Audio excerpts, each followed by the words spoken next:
তো নমস্কার বন্ধুরা, কেমন আছো? আশা করি ভালো আছো। আমিও ভালো আছি। Good afternoon. এখন যেহেতু ভিডিওটা এখন আমি এডিট করছি, আর তোমরা সবাই অবাক হয়ে গেছো যে তোমার দশমী তো চলে গেছে কবে, আর ভিডিওটা এখন পোস্ট করছে। আমার দুর্গাপুজোর ভিডিও এখনও কয়েকটা এডিট করা হয়নি, তারপরে কালী পুজোর ভিডিও এডিট করাতে ভাবলাম আস্তে আস্তে এখন কয়েকটা কিছু কিছু এডিট করে তো ছাড়তে হবে, যেহেতু মোবাইলে মানে বেশি আর স্পেস নেই। তো তাই ভাবছি তো তাড়াতাড়ি এগুলো করে তোমাদেরকে আপলোড করব। আর অনেক দিন হয়ে গেল, অনেক কাজ চাপ থাকে, একা সব কিছু সামলাতে হয়, যার জন্য এখন আগের মতন সেরকম ভিডিও দেওয়া হয় না। তো আমি চেষ্টা করব এখন আগের মতন আবার ভিডিও দেওয়ার। আর এবছর আর আমাদের এদিকে করিনি, মানে যাইনি সিঁদুর পড়াতে। এবার গিয়েছিলাম আমার ননসের বাড়ির ওদিকে বউবাজারে।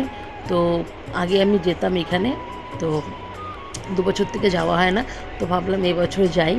তো ওখানে সিঁদুর পরিয়ে, আর এখানে কি বলতো মানে খুব ধীরে সুস্থে সবাই মিলে সুন্দর করে আমরা লাইন দিয়ে দিয়ে পড়ানো হয়। আর ভালো, পাড়ার মধ্যে একটা পুজো হলে কিন্তু ভালোই হয়। এখানে আমার ছেলেকে বললাম একটু ফটো তুল, তো ও তুলে দিল। আর রাতেও, আর দেখো আমার না ভাসানের মানে সিঁদুর খেলার দিন না খুব মনটা খারাপ হয়ে যায়, কারণ 4টে দিন আমরা কত মজা করি, কত আনন্দ করি, কিন্তু 4টে দিন তারপরে সব শেষ। মানে কোনো কাজকর্ম সেরকম করতে হয় না, শুধু ঘোরো ফেরো এগুলোই। তো আমার তো প্রচণ্ড মন খারাপ হয়। আর তোমাদের কেমন মনে হয় এটাও অবশ্য কমেন্ট করো। এখানে ছেলেকে সুতা পরিয়ে দিচ্ছি, আর এখন আমি ধূপকাঠি একটু মাকে দেখিয়ে তারপরে চলে যাব বাড়িতে।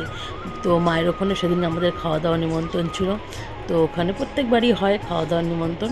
আর এই যে ধূপকাঠি জ্বালিয়ে মায়ের ওখানে, আর বিকালে আমরা ঘুরতেও যাবো, যেহেতু কয়েকটা ঠাকুর দেখা এখনও বাকি আছে, তো সেটা দেখে বাড়ি চলে যাব। আর বাড়িও চলে আসব। সবাই ভালো থেকো, সুস্থ থেকো। এখানে ভিডিওটা রাখছি, আর তাড়াতাড়ি আরও ভিডিও